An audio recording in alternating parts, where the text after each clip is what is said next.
programming is EI, educational and informative.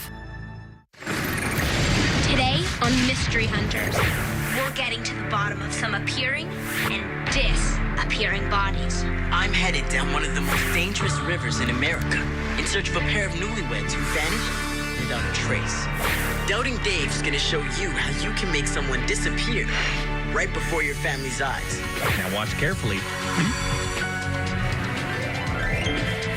And I'm going to Denmark to investigate the body of a man found buried in a bog. Who put him there and why? This is Mystery Hunters.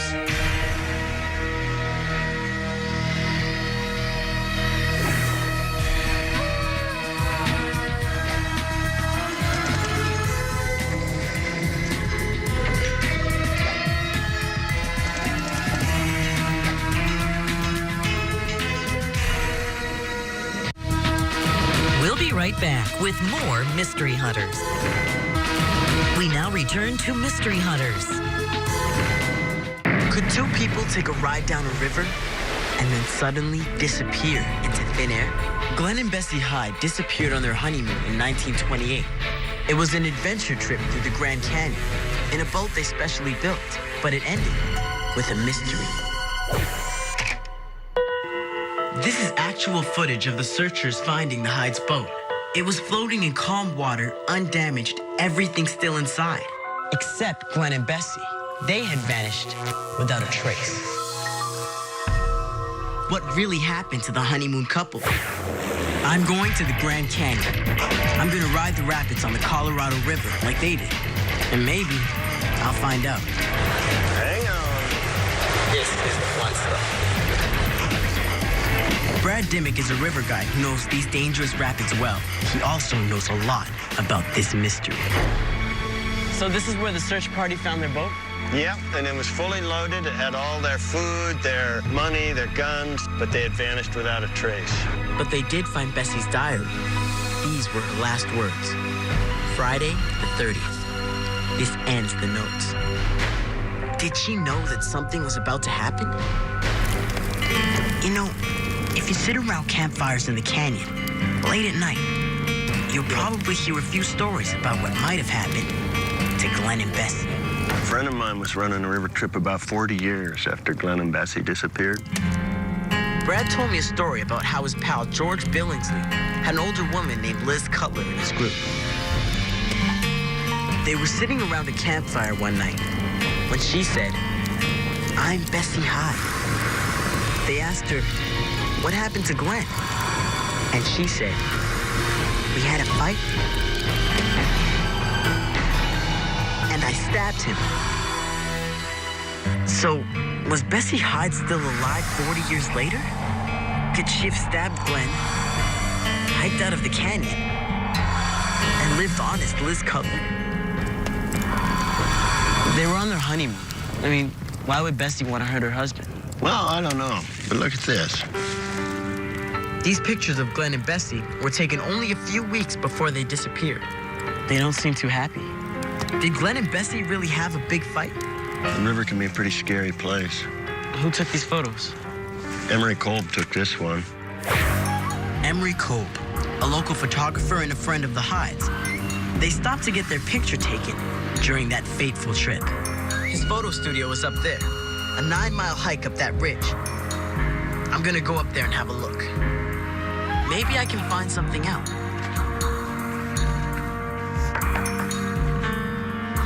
Hello. Hi, my name's Araya.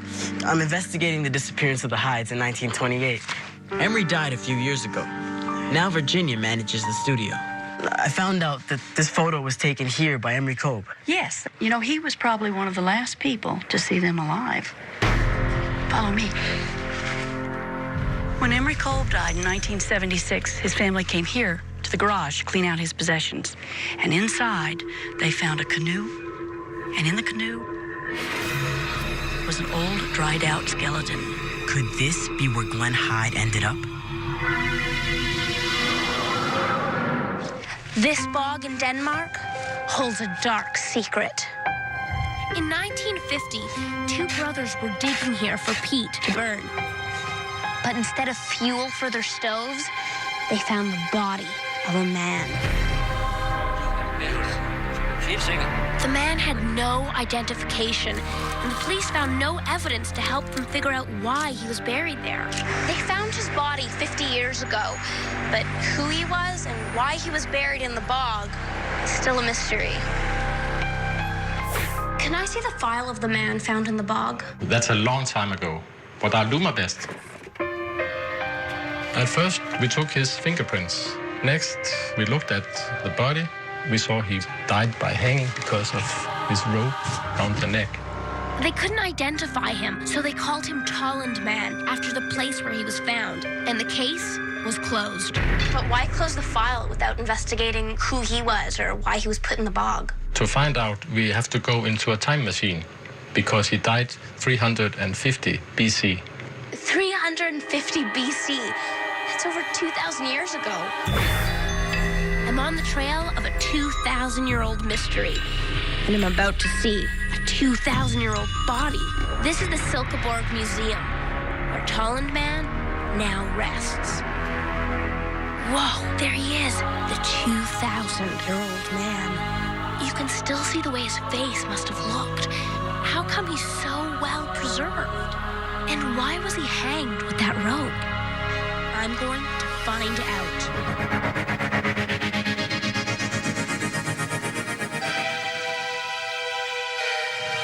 You ever wonder what happens at the moment you go from being alive to being dead?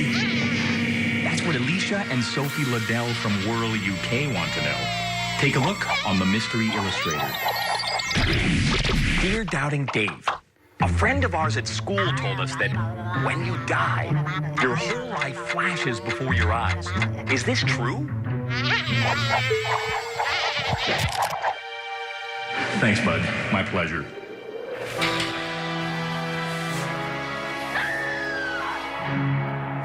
Well, girls, unfortunately, we can't ask dead people what they saw when they passed on. But there are people who have died.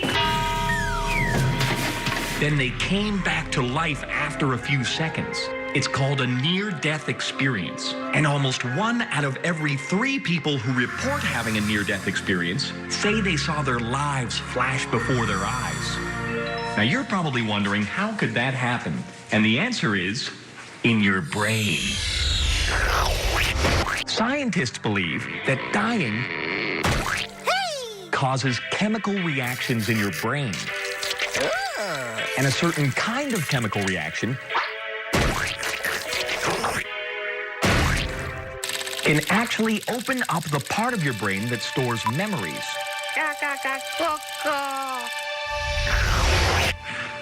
That could explain why some people see their lives flashing before their eyes when they die. In fact, some people who have epileptic seizures also report seeing their lives flash before their eyes. And we know that seizures are caused by a chemical reaction in the brain. But the truth is, mankind is just beginning to study the human brain. And we're a long way from having it all figured out. So if you really want to know the answer to your question, Sophie and Alicia, ask me again in about 100 years.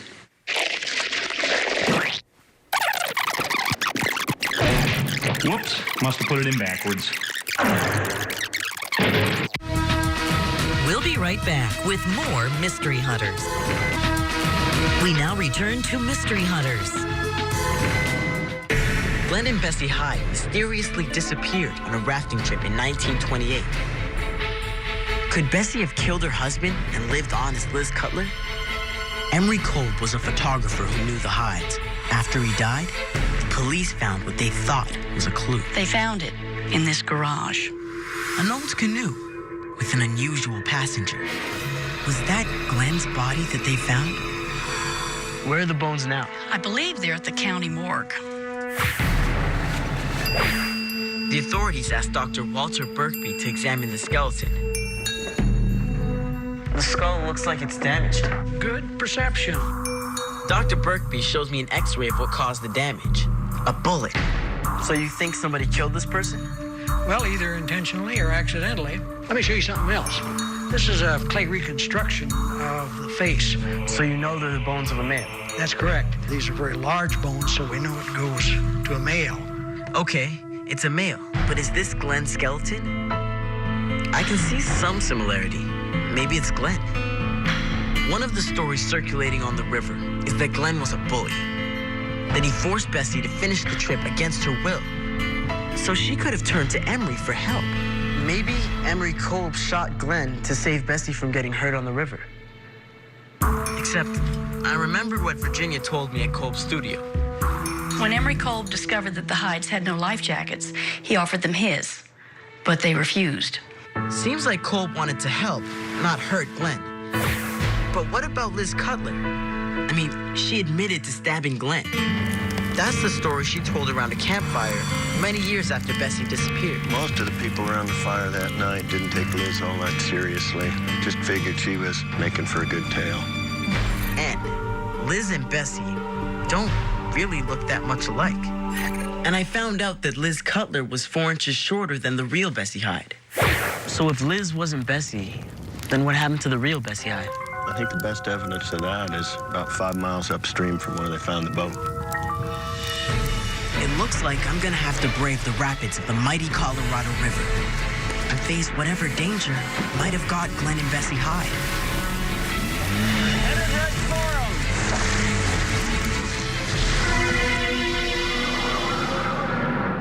He was buried in a bog in Denmark over 2,000 years ago. I wonder who he was and why he was put there.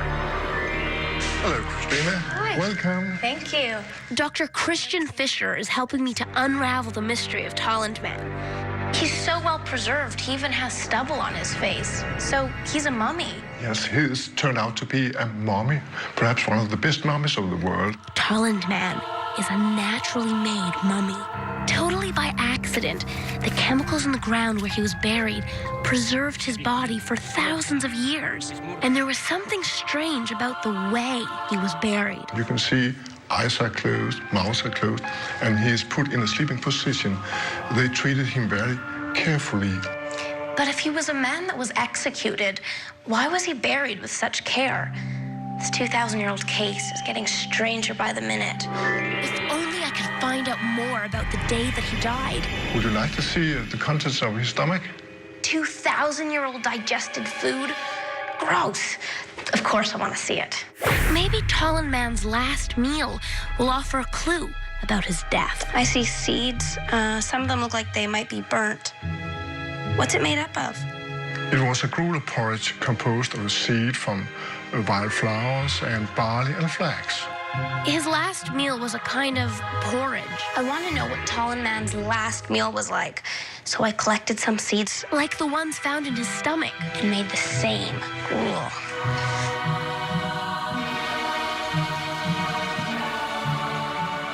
Ugh.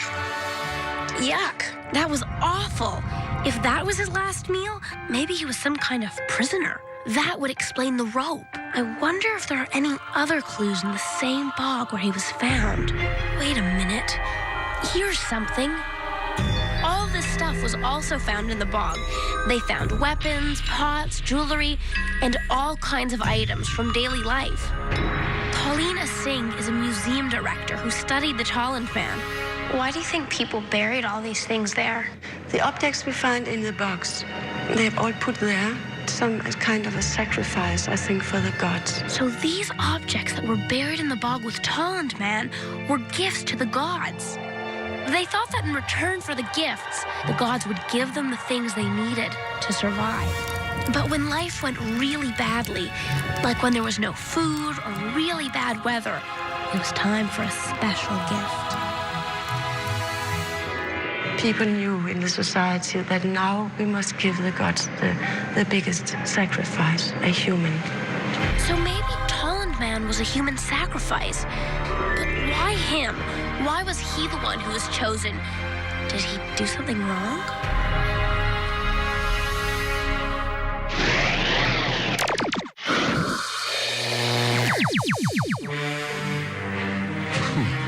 Anything that disappears without a trace is a little disturbing, but disappearing people, that's seriously creepy. course, magicians make people disappear all the time. And you can too. If you dare. All you need is a paper napkin and a very little person. Now watch carefully. This little guy is actually a magician, and he does a great trick, but he needs a curtain around him to hide the secret. And note that there are no trapdoors underneath him. Now watch very carefully as he grows in front of you. Okay, he does a better trick. The one where he disappears.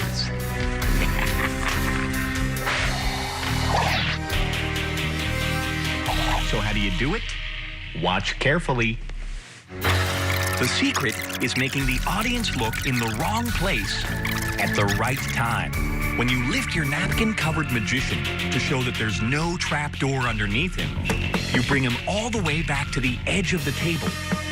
Then, while your other hand knocks, you relax your grip on the napkin just enough to let the magician slide out and land on your lap. If you're careful not to crush it, your napkin will stay in the same shape as when your magician was inside.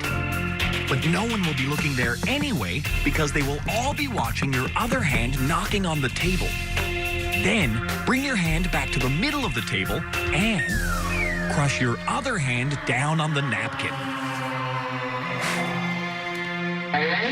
Now, I know the disappearing person trick we just did doesn't really explain how Glen and Bessie Hyde vanished into thin air, but it is a good reminder that there's always more than one explanation for any mystery. This is why I can't have nice things. We'll be right back with more. We now return to Mystery Hunters. I'm on the Colorado River in the Grand Canyon, searching for a honeymoon couple who disappeared in 1928. Come on, Araya. We're heading to the place Brad believes holds the answer to what happened to the Hydes, the infamous Mile 232. Hey, now, I see we're coming down to a corner here, and you see some waves popping? That's Mile 232 rapid. Doesn't look so bad. Wait till you see what's around the corner. We're gonna try to steer left, around two huge rocks. Was this where Glen and Bessie met a watery end? And what will those sharp rocks they call the fangs do to us?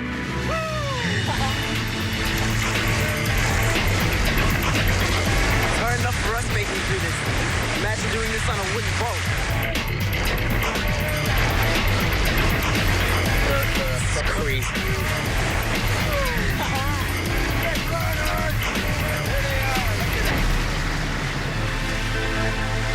So, how about that? That was fun. I did it. I made it through the rapids. But I was in a special boat. It's made for this type of water. Glen and Bessie were in a heavy wooden boat. I think it's a combination of the fangs and the boat that they were in where they couldn't miss it. Well, here it is, Araya. This is a sweep scow. Come on up. This copy of the Hyde's boat was built by Brad and his wife. They ran the rapids just like Glen and Bessie. So just imagine how violent this would be in the rapids, bouncing around in these huge 150-pound sweeps, slamming back and forth when they get caught by a wave. Glen and Bessie very possibly ran this thing right into the fangs, and when those sweeps catch, they could have hit him in the chin like that. They could have knocked him in the guts, could have knocked him unconscious, and they could have drowned. And Glen and Bessie weren't wearing life jackets. Good point. They were wearing heavy wool, leather jackets, things that would just be terrible to swim in. But their boat made it through pretty much undamaged. Well, we crashed this thing very violently. We could never find any damage at all. The boat is extremely tough. So you say it was a boating accident? I think the boating accident precipitated it, you know, whether they both drowned or just one drowned and the other died trying to hike out. It's hard to say. Hey. What about the skull with the bullet hole from Kolb's garage? Dr. Birkby was able to figure out the age of the skeleton. Is probably less than 25 years of age, certainly. Glen was 29. And the skeleton's build didn't match Glen either. This guy was massive. We can tell that by looking at the femur. Glen was pretty thin built. Yeah. But I could see people saying this looks like him. Glen has a much longer and narrower face. This has a fairly short, squat face and is a bit broader. So in your opinion? My opinion, this is not Glen Hyde. So why would Cole keep a skeleton in his garage? It's something that he found along the rim. He didn't know whose it was. It seemed interesting, fun to show to people. His grandson remembers assembling it on the dining room table on rainy days just for fun. So you're not surprised that Glen and Bessie never turned up? I'm not. Most bodies in those days did not turn up. It would have been more amazing if they had. It's a very remote area. Even now, people disappear without a trace. We may not know exactly what happened to Glen and Bessie, but I'll tell you one thing I do know. Their story will be told around Colorado campfires for a long time to come. Tolland Man was buried over 2,000 years ago in the same bog where offerings were left for the gods. Could he have been the victim of human sacrifice? And why him? Was he some kind of prisoner? Or was there some other reason? I discovered an ancient Celtic ritual that was performed when times were really bad and they wanted help from their gods. Maybe this is what happened to Tolland Man. The people in the community would pass around a container with pieces of cake or bread in it, and the person who got the only burnt piece was the one chosen. Remember the charred seeds found in Tolland Man's stomach? What do you think could have been happening for them to resort to human sacrifice? Perhaps there's been bad weather for some years. There's perhaps been illness among the members of the tribe. So to try to bring life back to normal, they made the ultimate sacrifice to their gods. And perhaps the most important sacrifice was a human being. That could be the Tolland Man. He may not have minded being offered as a sacrifice to the gods. Because his people were having hard times, and he felt he was nearing the end of his life. Tolland Man was about 40, which was pretty old back then. So Tolland Man could be a hero because he thought he was saving his people. It was the last good thing he could do in his life. The mystery of Tolland Man may not be entirely solved, but at least I know enough about him to close his file for good. Children who visit Tolland Man today like to pretend he's asleep and don't want to wake him up. He continues to keep his dream secret from us after 2,000 years. So there might be all kinds of bodies buried in the bog? Totally. In fact, they're not just in Denmark either. They're all over the place. That's right. In the 80s, police in Cheshire, England suspected a man of murdering his wife and burying her in the backyard 20 years earlier. But they had no evidence against him. When a female mummified corpse turned up in the peat bog behind his house, he confessed to the whole thing. Then they discovered the corpse was over 1,000 years old. Too late. He already owned up.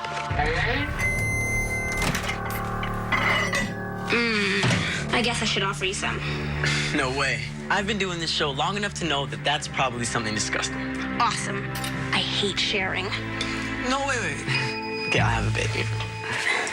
Fine. What is this? Gruel from Tolland Man's stomach.